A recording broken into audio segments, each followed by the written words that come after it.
atau kisru yang hangat dibicarakan PSN PIK 2 nih, artinya Saididu terus bersuara terkait PIK 2. Dari Gus Robi sendiri seperti apa mungkin menanggapinya? Iya, terima kasih untuk teman-teman media ya. Sekali lagi saya sampaikan, sebenarnya nggak kisru.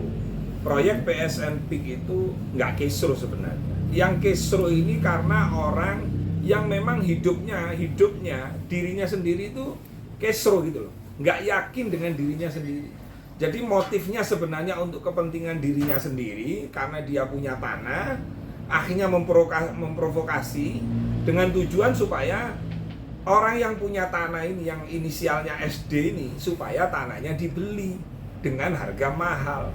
Itu aja sih motifnya gitu loh. Artinya melihat apa tuh Saididu, Gus melihatnya motif ada keuntungan nanti akan didapatkan atau seperti apa? Nah ya kan begini, Pak SD ini kan selalu bilang bahwa dia menyuarakan ini adalah untuk kepentingan rakyat. Pertanyaannya, rakyat yang mana? Karena selama ini transaksi jual beli tanah yang katanya ada intimidasi, ada penggusuran, ada perampasan, itu hoaks semua. Nggak ada gitu loh. Makanya kemarin waktu dialog Pak Yoris Rawoya memang menunggu Pak SD itu, ternyata SD mengirim namanya perempuan Bu Ida atau apa itu namanya. Nah Pak Yoris Rawoya bilang, sampaikan tuh ke Pak SD ini agar datang di hari Sabtu langsung ke lapangan di daerah PSN maupun PIK itu, bawa itu korban-korbannya yang tidak dibayar, yang digusur, yang diancam, yang diintimidasi. Tidak ada dan nggak hadir gitu loh. Jadi masyarakat nggak usah percaya dengan orang-orang yang mana datanya salah tapi selalu teriak takbir, takbir. Nggak penting Pak takbir itu Pak. Yang penting adalah berita kebenaran ini harus betul-betul valid dan A1, itu namanya membela rakyat. Nah bedanya saya, kalau Pak SD itu provokasi, kalau saya memberikan solusi. Makanya di awal itu saya pernah podcast atau saya bikin rilis, siapapun masyarakat di sana yang terdampak oleh PIK dan memang sudah ada transaksi dengan pihak PIK, lalu kemudian orang tersebut tidak dibayar misalnya, atau masih di DP misalnya, datang ke BKN, datang ke tempat kami. Kami akan membantu 1 kali 24 jam dengan catatan. Dengarkan ini, dengan catatan surat-suratnya beres. Tidak ada masalah, tidak ada tumpang tindih, masalah sertifikatnya namanya double atau akta jual belinya double. Terus kemudian ada ahli waris. 1 kali 24 jam saya beresin itu. Saya selesaikan itu. Serius ini. Begitu gitu loh. Nah, itu yang namanya membela rakyat, kepentingan rakyat. Walaupun saya bukan orang Banten ya, provinsi, tapi kami komunikasi dengan kiai-kiai di sana. Kebetulan daerah yang terdampak itu kan rata-rata Nahdliyin. Nah, saya sebagai leader Nahdliyin United, ketua umum BKN, saya pasang badan untuk kebenaran, bukan kepada person, bukan we stand Saididu, ya, bukan I stand with Saididu, bukan itu. Saya we stand with truth. Jadi kami bersama kebenaran. Jadi kami memang betul-betul mengedukasi dan mengadvokasi masyarakat yang memang kalau ada intimidasi, penggusuran, terus kemudian nggak dibayar, kami akan bantu untuk menyelesaikan itu semua.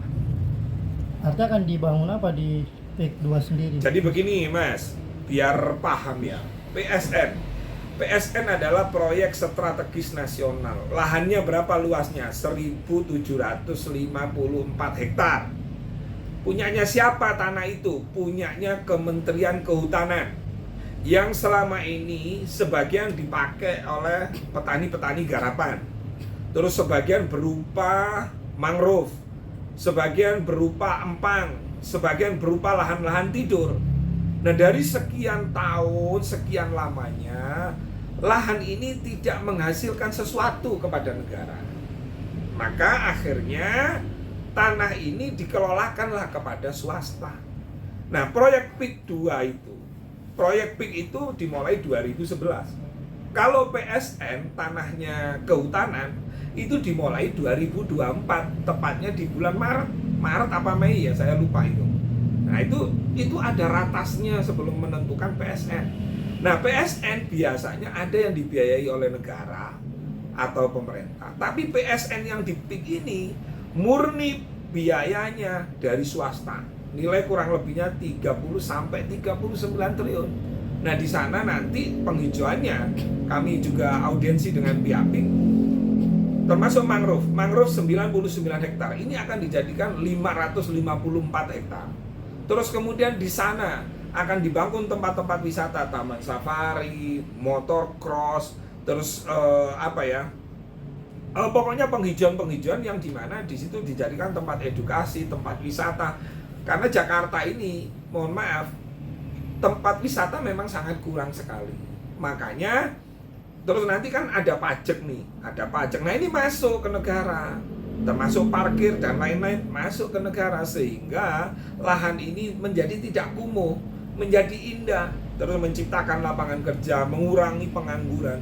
Makanya saya mendukung sekali. Tadi saya datang ke Profesor Dr. Yai Said Akil Sirot dari sudut pandang agama.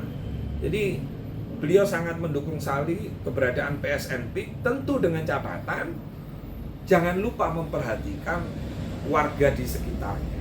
Biar apa? Biar tidak ada namanya kesenjangan sosial, keadilan, kayak seperti itu gitu loh. Said Akil Sirot dari sudut pandang agama.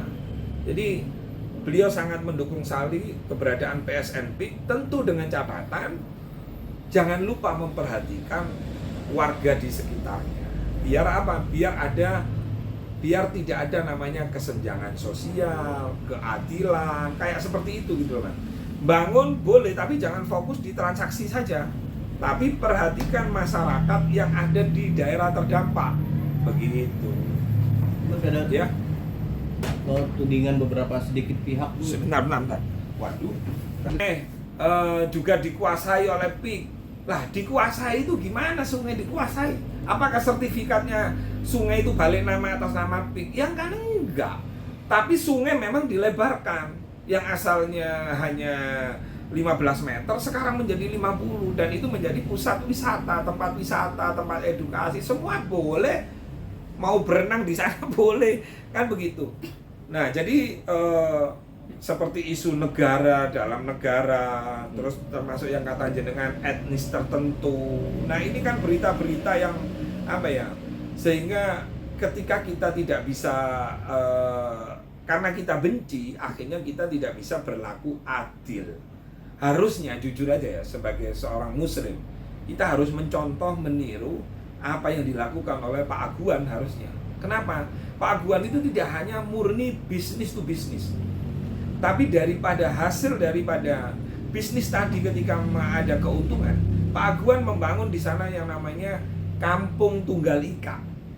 Nah, di situ dibangun tempat ibadah, tempat peribadatan, ada 5 hektar. Nah, di situ ada gereja, ada kuil, ada ini. Nah, karena mayoritas Indonesia ini muslim, akhirnya yang muslim ini dibangunkan masjid khusus di lahan 4,2 hektar gitu loh. Nah, coba kalau 4,2 hektar masih dibangunkan masjid. Kalau Pak Aguan atau PIK ini orientasinya untung, orientasinya keuangan, ngapain dibuat masjid? Dibuat aja klaster, dibuat aja bangunan rumah. Kan seperti itu, Mas. Belum nanti yang 5 hektar dibangun tempat peribadatan seperti itu. Jadi orang yang menuduh Pak Aguan dengan segala cara, memfitnah, memframing bahwa dia oligarki dan lain, sebenarnya ini orang yang iri karena tidak mampu aja untuk meniru. Harusnya sebagai seorang muslim kita belajar sama beliau, padahal dia non muslim tapi membangunkan tempat ibadah saya atau panjenengan semua yang beragama muslim. Nah, itu patut ditiru. Terus kemudian fasumnya ada monumen Soekarno, Bung Hatta, ada monumen Jenderal Sudirman. Nah, ini kan menjadi tempat wisata, tempat edukasi, termasuk tempat untuk istirahat yang nyaman. Ya, yang seperti itu. Nah, terakhir ini, gimana sih proses pembelian tanah proyek PIK?